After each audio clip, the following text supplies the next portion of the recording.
अब हम पढ़ेंगे रेडियोएक्टिव पदार्थों का क्षय। रेडियोएक्टिव पदार्थों का क्षय तीन प्रकार से हो सकता है, अल्फा क्षय, बीटा क्षय एवं गामा क्षय। सर्वप्रथम हम पढ़ रहे हैं अल्फा क्षय। क्या होता है अल्फा क्षय? सबसे पहले ये देखिए अल्फा कण क्या है। द्विआयनिक हीलियम परमाणु या हीलियम के नाभिक को अल्फा कण कहते हैं। द्विआयनिक हीलियम परमाणु या हीलियम के नाभिक को अल्फा कण कहते हैं, जिसको संकेत रूप में 2He4 से व्यक्त करते हैं। परमाणु क्रमांक Z का मान 2 अल्फा कण में प्रोटॉनों की संख्या 2 होती है। द्रव्यमान संख्या A का मान 4 है, यानी परमाणु में अल्फा कण में कुल कणों की संख्या 4 है। न्यूट्रॉन्स की संख्या A-Z, जिसका मान 4 में से 2 घटाएंगे तो 2, यानी 2 न्यूट्रॉन है। अल्फा कण में 2 न्यूट्रॉन व 2 प्रोटॉन होते हैं, यानी कुल नाभिकीय कणों की संख्या 4 होती है, 2 प्रोटॉन और 2 न्यूट्रॉन। अल्फा कण का द्रव्यमान 4 गुना, क्योंकि न्यूट्रॉन व प्रोटॉन का द्रव्यमान लगभग समान होता है, तो 4 गुना 1.67 गुना 10⁻27 kg। यदि इसको एटॉमिक मास यूनिट में व्यक्त करना चाहे तो अल्फा कण का द्रव्यमान या हीलियम के नाभिक का द्रव्यमान 4.0026 AMU होता है। अल्फा कण का आवेश, चूंकि अल्फा कण में 2 प्रोटॉन है, इसलिए अल्फा कण का आवेश प्रोटॉन के आवेश का दुगुना, यानी अल्फा कण का आवेश धनात्मक होता है एवं प्रोटॉन के आवेश का दुगुना होता है। एक धनावेशित कण है अल्फा कण, और इस पर आवेश का मान 2 गुना 1.6 गुना 10⁻19 कूलाम होता है। किसी तत्व या पदार्थ के नाभिकों का विघटन अल्फा कणों के उत्सर्जन से होता है, तो यह है अल्फा क्षय कहलाता है। यदि किसी रेडियोएक्टिव तत्व या पदार्थ के नाभिकों का विघटन या क्षय अल्फा कणों के उत्सर्जन से होता है, तो यह प्रक्रिया अल्फा क्षय कहलाती है। इसको अल्फा क्षय कहते हैं। इसको संकेत रूप में इस प्रकार व्यक्त कर सकते हैं। एक नाभिक है XZA, जिसका परमाणु क्रमांक Z है और द्रव्यमान संख्या A है, अल्फा क्षय होता है। और एक नाभिक बनता है YZ-2 A-4, उसका परमाणु क्रमांक है इसमें 2 की कमी। जब अल्फा कण का उत्सर्जन होगा तो परमाणु क्रमांक में 2 की कमी आ जाएगी और द्रव्यमान संख्या में 4 की कमी आ जाएगी, प्लस अल्फा कण।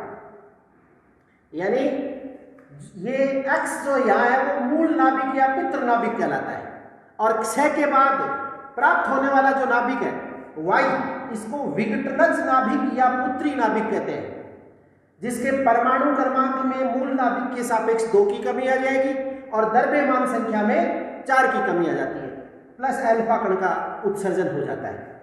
उदाहरण के लिए देखें अपन रेडियम, जिसका परमाणु क्रमांक 88 है, द्रव्यमान संख्या 226 है। यदि इससे अल्फा क्षय होता है, अल्फा कण का उत्सर्जन होता है, यानी रेडियम नाभिक का क्षय अल्फा कण के उत्सर्जन से होता है, तो रेडॉन बनता है, जिसका परमाणु क्रमांक 86 होता है, द्रव्यमान संख्या 222 होती है। यानी परमाणु क्रमांक में 2 की कमी आ जाएगी। मूल नाभिक का परमाणु क्रमांक 88 था, विघटनज नाभिक जो बनने वाला नाभिक है अल्फा क्षय के बाद, उसका परमाणु क्रमांक 86 है, परमाणु क्रमांक में 2 की कमी आ जाएगी और द्रव्यमान संख्या में 4 की कमी आ जाती है, और यह अल्फा कण का उत्सर्जन हो जाता है। इस प्रकार हम ये कह सकते हैं कि जब भी किसी रेडियोएक्टिव पदार्थ या तत्व के नाभिकों का विघटन अल्फा कणों के उत्सर्जन से होता है, तो उसके परमाणु क्रमांक में बनने वाला जो नाभिक है या बनने वाला जो परमाणु है, उसका मूल नाभिक या पितृ नाभिक के सापेक्ष उसके परमाणु क्रमांक में 2 की कमी व द्रव्यमान संख्या में 4 की कमी आ जाती है। अर्थात बनने वाले तत्व का आवर्त सारणी में स्थान मूल तत्व के सापेक्ष 2 स्तंभ या 2 वर्ग पीछे होता है, यानी बनने वाला तत्व है मूल तत्व के सापेक्ष आवर्त सारणी में 2 स्तंभ या 2 वर्ग पीछे खिसक जाता है। तो ये है अल्फा क्षय। अब अल्फा क्षय का कारण क्या है? कैसे होता है अल्फा क्षय? देखिए अल्फा क्षय उन सभी रेडियोएक्टिव तत्व या पदार्थों के नाभिकों में होता है जिनकी द्रव्यमान संख्या A का मान 210 से अधिक होता है, क्योंकि इन भारी नाभिकों का आकार बड़ा होता है, जिसके कारण इनमें प्रोटॉन्स के मध्य कूलाम प्रतिकर्षण बल ज्यादा प्रभावी हो जाता है, जिसके कारण ये भारी नाभिक अस्थायी होते हैं। और जब अल्फा कण का उत्सर्जन होता है तो अल्फा कण के उत्सर्जन के कारण इनका आकार छोटा हो जाता है और आकार में या इनकी द्रव्यमान संख्या में कमी आने के कारण इनका स्थायित्व बढ़ जाता है। ये कारण है अल्फा कणों के उत्सर्जन का। अब समझेंगे अपन अल्फा कणों के उत्सर्जन की व्याख्या। देखिए अल्फा कणों के उत्सर्जन की व्याख्या करने में चिरसम्मत यांत्रिकी असफल हो गई। चिरसम्मत यांत्रिकी से अल्फा कणों के उत्सर्जन की व्याख्या नहीं की जा सकी, जबकि क्वांटम यांत्रिकी के आधार पर अल्फा कणों के उत्सर्जन की व्याख्या की गई। क्या कहती है चिरसम्मत यांत्रिकी?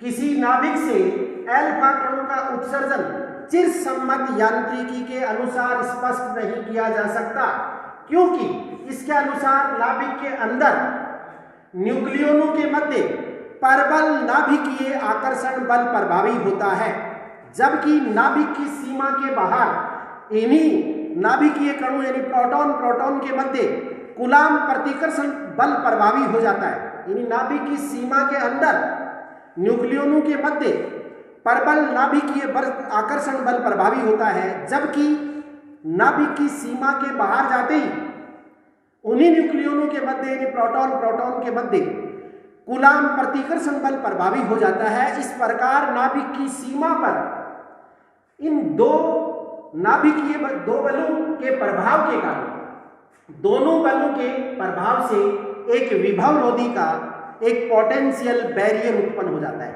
और उस पोटेंशियल बैरियर की जो ऊंचाई है उसका मान जो है वो 26 मेगा इलेक्ट्रॉन वोल्ट प्राप्त होता है। जबकि अल्फा क्षय में अल्फा कणों की अधिकतम गतिज ऊर्जा 11 मेगा इलेक्ट्रॉन वोल्ट तक ही प्रेक्षित हुई है। तो 11 मेगा इलेक्ट्रॉन वोल्ट अधिकतम ऊर्जा का ये अल्फा कण इस 26 मेगा इलेक्ट्रॉन वोल्ट ऊंचाई के पोटेंशियल बैरियर को विभवरोधिका को पार करने में सक्षम नहीं होगा। इसलिए चिरसम्मत यांत्रिकी अल्फा कणों के उत्सर्जन की व्याख्या करने में असफल रही, जबकि अल्फा कणों की गति का क्वांटम यांत्रिकी से विश्लेषण किया जाए, अल्फा कणों की गति का क्वांटम यांत्रिकी से विश्लेषण किया जाए तो अल्फा कणों की विभवरोधिका को पार करने की प्रायिकता सदैव शून्य से अधिक प्राप्त होती है।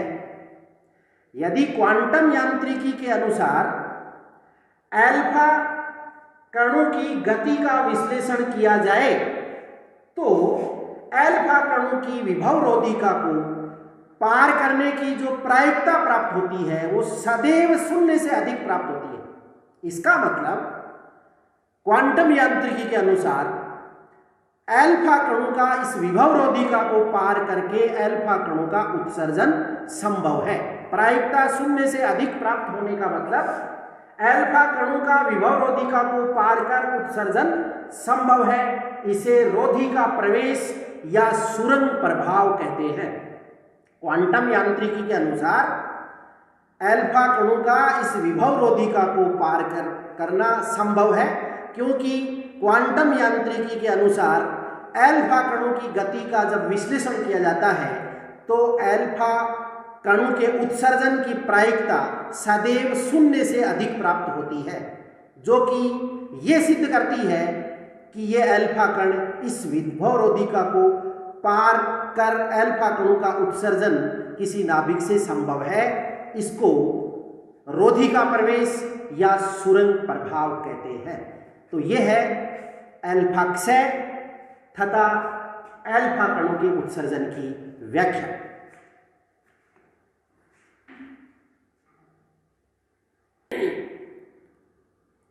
अल्फा कणों की ऊर्जा, प्रास एवं गुण।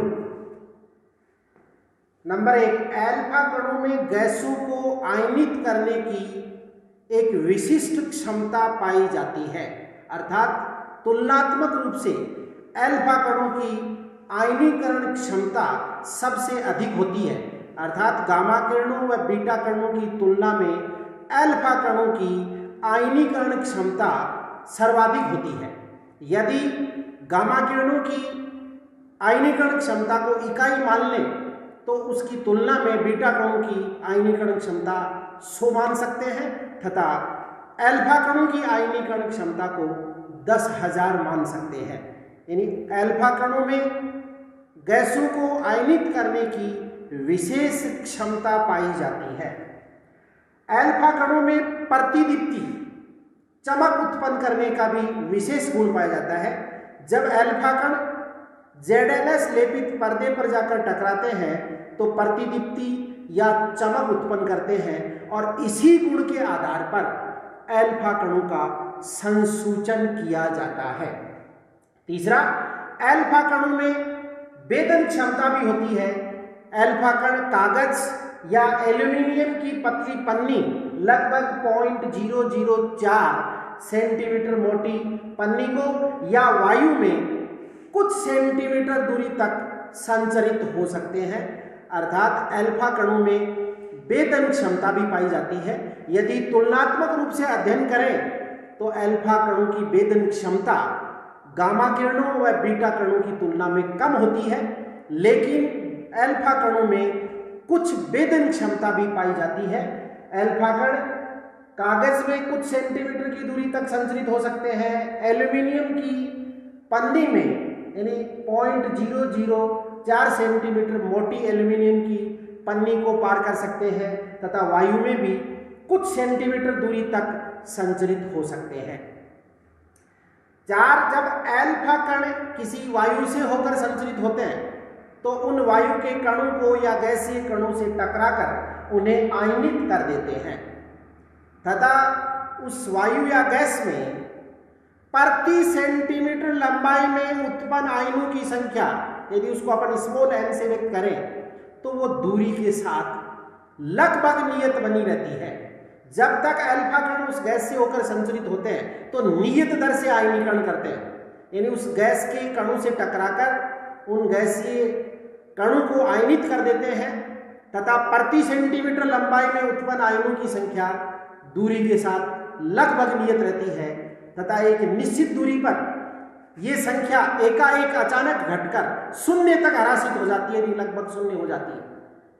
यानी अल्फा कण जब किसी गैस से होकर संचरित होते हैं तो उस गैस का आयनीकरण नियत दर से करते हुए आगे बढ़ते हैं तथा नष्ट होने से पहले जितनी दूरी तय कर लेते हैं वो अल्फा कणों की प्रास कहलाती है।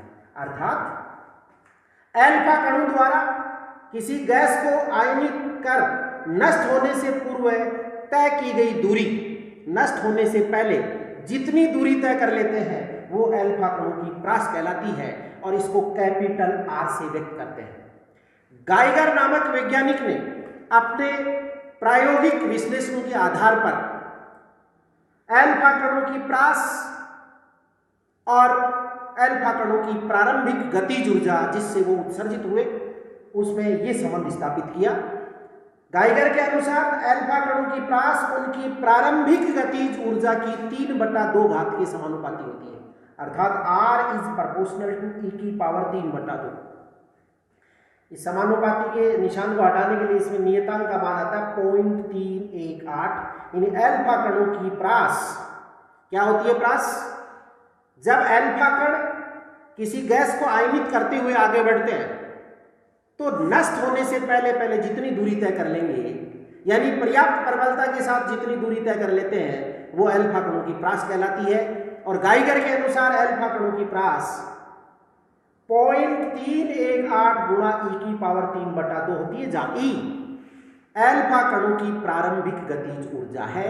यानी अल्फा कणों की प्रास उनकी प्रारंभिक गतिज ऊर्जा की 3/2 घात के समानुपाती होती है। ये प्रास दो तथ्यों पर निर्भर करती है। ये प्रास अल्फा कणों की प्रास अल्फा कणों की प्रारंभिक गतिज ऊर्जा तथा गैस की प्रकृति दो तथ्यों पर निर्भर करती है। गाइगर तथा नटल नाम के वैज्ञानिक ने अपने प्रायोगिक विश्लेषणों के आधार पर यह सत्यापित किया या इस निष्कर्ष तक पहुंचे कि किसी रेडियो एक्टिव पदार्थ का क्षयांक लेम्डा जितना अधिक होता है, उस रेडियो एक्टिव पदार्थ से उत्सर्जित अल्फा कणों का वेग, गतिज ऊर्जा एवं उनकी प्रास उतनी ही अधिक होती है। गाइगर तथा नटल नाम के वैज्ञानिकों ने अपने प्रायोगिक विश्लेषणों के आधार पर यह निष्कर्ष निकाला कि किसी रेडियोएक्टिव पदार्थ का क्षयांक लेम्डा जितना अधिक होता है, उस रेडियोएक्टिव पदार्थ से उत्सर्जित अल्फा कणों का वेग, उनकी गतिज ऊर्जा या उनकी प्रास उतनी ही अधिक होती है तथा क्षयांक लेम्डा व प्रास आर या क्षयांक लेम्डा एवं अल्फा कणों की गतिज ऊर्जा ई में यह संबंध स्थापित किया। गाइगर व नटल के अनुसार log लेम्डा बराबर a plus B into log R या log लेम्डा बराबर a plus B dash into log e, ये क्षयांक लेम्डा व प्रास आर में संबंध है। ये क्षयांक लेम्डा व अल्फा कणों की प्रारंभिक गतिज ऊर्जा ई में संबंध है। यहां a, b और b डैश नियतांक है। ये जो रिलेशन है इनको गाइगर नटल के नियम कहते हैं। ये गाइगर नटल के समीकरण या गाइगर नटल के नियम कहलाते हैं। क्योंकि अपन ये जानते हैं कि किसी रेडियोएक्टिव पदार्थ का अर्धायुकाल टी हाफ का मान होता है 0.693 अपॉन लेम्डा, यानी अर्धायुकाल क्षयांक के व्युत्क्रमानुपाती होता है। किसी रेडियोएक्टिव पदार्थ का क्षयांक लेम्डा जितना अधिक होगा, उस रेडियोएक्टिव पदार्थ का अर्धायुकाल उतना ही कम होगा। यानी लेम्डा अधिक होने पर टी हाफ का मान कम होगा। इसलिए अपन ये कह सकते हैं कि लेम्डा का मान या कम अर्धायुकाल, लेम्डा का मान अधिक होने पर अर्धायुकाल कम होगा और लेम्डा का मान अधिक होने पर आर व ई का मान यानी प्रास का मान, अल्फा कणों की प्रास या अल्फा कणों की प्रारंभिक गतिज ऊर्जा का मान उतना ही अधिक होता है। इसका मतलब कम अर्धायुकाल वाले रेडियोएक्टिव पदार्थों से अधिक प्रास के अल्फा कण उत्सर्जित होते हैं, जबकि अधिक अर्धायुकाल वाले रेडियोएक्टिव पदार्थों से कम प्रास के अल्फा कण उत्सर्जित होते हैं। यानी अल्फा कणों का अर्धायुकाल जितना कम होगा, ऐसे रेडियोएक्टिव पदार्थों से उत्सर्जित होने वाले अल्फा कणों की प्रास या उनकी गतिज ऊर्जा उतनी ही अधिक होगी। इसके बाद है अल्फा कणों का ऊर्जा स्पेक्ट्रम। अल्फा कणों का ऊर्जा स्पेक्ट्रम विविक्त रेखीय ऊर्जा स्पेक्ट्रम होता है। अल्फा कणों का ऊर्जा स्पेक्ट्रम विविक्त परमाणु की भांति विविक्त रेखीय ऊर्जा स्पेक्ट्रम होता है और इससे यह स्पष्ट होता है, ये प्रदर्शित करता है ये ऊर्जा स्पेक्ट्रम कि नाभिक में भी परमाणु की भांति विविध ऊर्जा स्तर पाए जाते हैं, विभिन्न ऊर्जा स्तर पाए जाते हैं, जिनमें नाभिकीय कण न्यूक्लियॉन विद्यमान रहते हैं। परमाणु के विभिन्न ऊर्जा स्तरों में इलेक्ट्रॉन विद्यमान रहते हैं, जबकि नाभिक के विभिन्न ऊर्जा स्तरों में नाभिकीय कण न्यूक्लियॉन विद्यमान रहते हैं। इतना अंतर है दोनों में। इलेक्ट्रॉनों की जो ऊर्जा है परमाणु के विभिन्न ऊर्जा स्तर में वो इलेक्ट्रॉन वोल्ट की कोटि की होती है, जबकि नाभिक में विविध नाभिकीय ऊर्जा स्तरों में नाभिकीय कणों की जो ऊर्जा है वो मेगा इलेक्ट्रॉन वोल्ट की कोटि की होती है। एक ही तत्व से उत्सर्जित सभी अल्फा कणों की ऊर्जा समान नहीं होती है। एक ही तत्व से उत्सर्जित सभी अल्फा कणों की ऊर्जा समान नहीं होती है। ये अल्फा कण विभिन्न ऊर्जा समूह में उत्सर्जित होते हैं। एक ही तत्व से उत्सर्जित अल्फा कणों की ऊर्जा समान नहीं होती है, ये विभिन्न ऊर्जा समूह में उत्सर्जित होते हैं।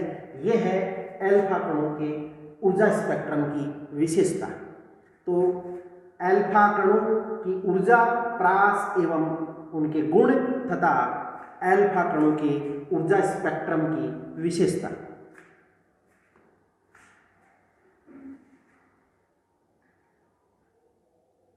अल्फा क्षय में विघटन ऊर्जा या Q1, जब अल्फा क्षय होता है यानी मूल नाभिक या जिसको पितृ नाभिक कहते हैं, XZA मूल नाभिक है जिसको पितृ नाभिक भी कहते हैं, अल्फा क्षय होता है। तो जो नाभिक प्राप्त होता है अल्फा क्षय के बाद, यानी अल्फा कण उत्सर्जन के बाद, उसको विघटनज नाभिक या पुत्री नाभिक कहते हैं। इसका परमाणु क्रमांक Z-2 और द्रव्यमान संख्या होगी A-4, यानी परमाणु क्रमांक में 2 की कमी और द्रव्यमान संख्या में 4 की कमी आ जाती है और अल्फा कण का उत्सर्जन होता है।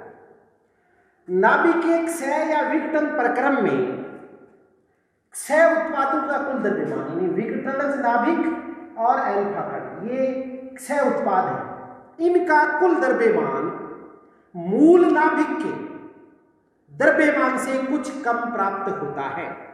यानी अल्फा क्षय में या किसी भी नाभिकीय क्षय में उत्पाद जो नाभिक है, विघटन के बाद बनने वाले नाभिक या उत्पाद जो है उनका कुल द्रव्यमान, क्षय उत्पादों का कुल द्रव्यमान मूल नाभिक के द्रव्यमान से कुछ कम प्राप्त होता है। द्रव्यमान में यह कमी आइंस्टीन के द्रव्यमान ऊर्जा संबंध के अनुसार ऊर्जा में परिवर्तित हो जाती है। इस ऊर्जा को अल्फा क्षय में विघटन ऊर्जा या क्यू मान कहते हैं। ये जो ऊर्जा है ये विघटन ऊर्जा या क्यू मान, इसको कैपिटल क्यू से व्यक्त करते हैं, इसलिए इसको विघटन ऊर्जा या क्यू मान भी कहते हैं। पुनः देखें, नाभिकीय क्षय में या इस विघटन प्रक्रिया में क्षय उत्पादों का, जैसे अल्फा क्षय में पुत्री नाभिक यानी विघटन नाभिक और एक अल्फा कण, ये क्षय उत्पाद है, इनका कुल द्रव्यमान मूल नाभिक के द्रव्यमान से कुछ कम प्राप्त होता है। द्रव्यमान में यह कमी आइंस्टीन के द्रव्यमान ऊर्जा संबंध के अनुसार ऊर्जा में परिवर्तित हो जाती है। इस ऊर्जा को विघटन ऊर्जा या क्यू मान कहते हैं।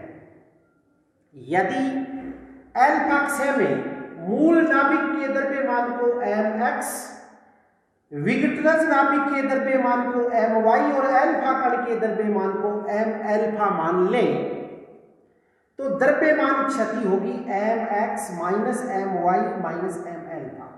यानी मूल नाभिक के द्रव्यमान में से क्षय उत्पादों अर्थात विघटन नाभिक और अल्फा कण के द्रव्यमान को माइनस कर देंगे तो प्राप्त हो जाएगी द्रव्यमान क्षति। तो यहाँ द्रव्यमान क्षति आएगी mx minus my minus m alpha. यहाँ mx मूल नाभिक का द्रव्यमान है, my विघटनज नाभिक का द्रव्यमान है, m अल्फा अल्फा कण का उत्सर्जित होने वाले अल्फा कण का द्रव्यमान है। अब यदि ये द्रव्यमान क्षति किलोग्राम मात्रक में कैलकुलेट की है तो आइंस्टीन के द्रव्यमान ऊर्जा संबंध के अनुसार ये द्रव्यमान क्षति ऊर्जा में परिवर्तित हो जाएगी, जिसको अपन नाभिकीय विघटन ऊर्जा कहते हैं। यानी विघटन ऊर्जा Q का मान आएगा डेल्टा m इंटू सी स्क्वायर या सी प्रकाश की चाल। यदि द्रव्यमान क्षति AMU एटॉमिक मास यूनिट में कैलकुलेट की है तो अपन ये जानते हैं एक AMU द्रव्यमान लगभग 931 मेगा इलेक्ट्रॉन वोल्ट ऊर्जा के तुल्य होता है। इसलिए इस विघटन ऊर्जा का मान होगा डेल्टा m गुणा 931 मेगा इलेक्ट्रॉन वोल्ट, बशर्ते कि डेल्टा m का मान AMU एटॉमिक मास यूनिट मात्रक में हो। तो AMU मात्रक में है डेल्टा m, तो विघटन ऊर्जा Q का मान डेल्टा m गुणा 931 मेगा इलेक्ट्रॉन वोल्ट होगा। नाभिकीय विघटन में ऊर्जा संरक्षण सिद्धांत और रेखीय संवेग संरक्षण सिद्धांत दोनों की अनुपालना होती है। ये सार्वत्रिक नियम है, इन दोनों की अनुपालना होती है। तो रेखीय संवेग संरक्षण सिद्धांत से विघटन के पश्चात क्षय उत्पादों का कुल रेखीय संवेग विघटन के पूर्व मूल नाभिक के रेखीय संवेग के तुल्य होना चाहिए, बराबर होना चाहिए। रेखीय संवेग संरक्षण सिद्धांत के अनुसार विघटन के पश्चात जो क्षय उत्पाद है यानी विघटनज नाभिक और अल्फा कण, उनके का कुल रेखीय संवेग विघटन के पहले मूल नाभिक के रेखीय संवेग के बराबर होना चाहिए। यदि क्षय उत्पाद यानी विघटन नाभिक वाई और अल्फा कण, विघटन नाभिक वाई का रेखीय संवेग वेक्टर पी वाई और अल्फा कण का रेखीय संवेग है उसको वेक्टर पी अल्फा से व्यक्त करें तो विघटन के पश्चात क्षय उत्पादों का कुल रेखीय संवेग होगा vector P Y plus vector P alpha. क्योंकि विघटन के पहले मूल नाभिक स्थिर था इसलिए उसका रेखीय संवेग शून्य था, तो ये इन दोनों का सदिश योग किसके इक्वल होगा, शून्य के इक्वल होगा। विघटन के पूर्व मूल नाभिक का रेखीय संवेग जो कि शून्य था इसलिए vector P Y plus vector P alpha बराबर 0। यहाँ वेक्टर पी वाई विघटन नाभिक वाई का रेखीय संवेग है और वेक्टर पी अल्फा अल्फा कण का रेखीय संवेग है। यदि इसको दूसरी साइड ले जाए तो वेक्टर पी वाई बराबर माइनस वेक्टर पी अल्फा, अर्थात विघटन के पश्चात विघटन नाभिक और अल्फा कण दोनों का रेखीय संवेग परिमाण में समान एवं दिशा में विपरीत होगा। यदि अल्फा कण वेक्टर पी अल्फा रेखीय संवेग से आगे गति करेगा तो विघटन नाभिक उतने ही रेखीय संवेग से पीछे की ओर गति करेगा। यानी विघटन के पश्चात विघटनज नाभिक वाई और अल्फा कण दोनों के रेखीय संवेग का परिमाण समान और दिशा परस्पर विपरीत होती है। यदि अपन केवल परिमाण की बात करें तो विघटन के पश्चात रेखीय संवेग संरक्षण सिद्धांत के अनुसार विघटन के पश्चात विघटनज नाभिक वाई और अल्फा कण दोनों के रेखीय संवेग का परिमाण समान होगा। क्योंकि जो ये विघटन ऊर्जा Q है वो विघटनज नाभिक वाई व अल्फा कण की गतिज ऊर्जा के रूप में प्रकट होती है। जो भी ये ऊर्जा उत्पन्न होती है विघटन ऊर्जा वो विघटनज नाभिक वाई और अल्फा कण इन दोनों की गतिज ऊर्जा के रूप में प्रकट होती है। अर्थात इन ऊर्जा संरक्षण सिद्धांत के अनुसार विघटनज नाभिक वाई और अल्फा कण की गतिज ऊर्जाओं का योग इस विघटन ऊर्जा Q के तुल्य होना चाहिए। यानी अल्फा कण की गतिज ऊर्जा और विघटन नाभिक वाई की गतिज ऊर्जाओं का योग विघटन ऊर्जा Q के तुल्य होना चाहिए ऊर्जा संरक्षण सिद्धांत के अनुसार। यानी काइनेटिक एनर्जी अल्फा कण, काइनेटिक एनर्जी वाई यानी विघटन नाभिक, इन दोनों का योग Q के तुल्य होगा। क्योंकि अपन ये कह सिद्ध कर चुके हैं कि पी वाई का मान पी अल्फा के तुल्य है। यानी विघटन के पश्चात विघटनज नाभिक वाई और अल्फा कण का रेखीय संवेग का परिमाण समान होगा। लेकिन किसी भी कण का रेखीय संवेग p बराबर होगा √2mE। m उस कण का द्रव्यमान है, e उस कण की गतिज ऊर्जा है। यानी रेखीय संवेग को गतिज ऊर्जा के पद में व्यक्त किया जा सकता है। तो विघटनज नाभिक वाई का रेखीय संवेग को गतिज ऊर्जा के रूप में व्यक्त करें तो होगा √2my × key। यहाँ my वाई कण का या विघटन नाभिक का द्रव्यमान है और key विघटन नाभिक वाई की गतिज ऊर्जा है। इसी प्रकार पी अल्फा की जगह लिख सकते हैं √2m अल्फा × ke अल्फा। यानी m अल्फा अल्फा कण का द्रव्यमान और ke अल्फा अल्फा कण की गतिज ऊर्जा है।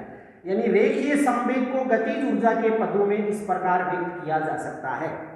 यदि बराबर के दोनों तरफ वर्ग कर दें यानी अंडर रूट हटा दें और 2 भी कैंसिल कर दें तो ये शेष बचेगा my × key बराबर m अल्फा × ke अल्फा। इससे key का मान विघटनज नाभिक वाई की गतिज ऊर्जा आ गई m अल्फा बटा my बराबर ke × अल्फा। और ये मान यदि अपन यहाँ पुट कर दें तो ke alpha × 1 plus m alpha बटा my बराबर q। अब यदि अपन एक न्यूक्लियन का द्रव्यमान स्मॉल m मान लें तो विघटन नाभिक में न्यूक्लियनों की संख्या a-4 है, जबकि अल्फा कण में न्यूक्लियनों की संख्या 4 है। तो विघटन नाभिक के द्रव्यमान को a-4 × स्मॉल m लिख सकते हैं और अल्फा कण के द्रव्यमान को m अल्फा बराबर 4 × m लिख सकते हैं।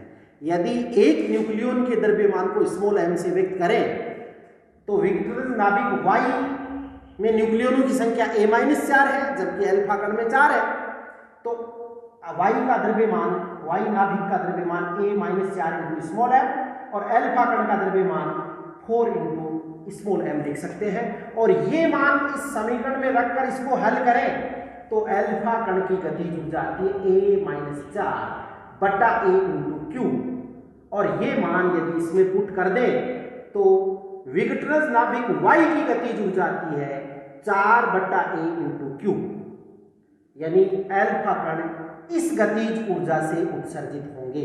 अल्फा कणों की गतिज ऊर्जा और विघटन ऊर्जा Q या Q मान में ये संबंध होता है।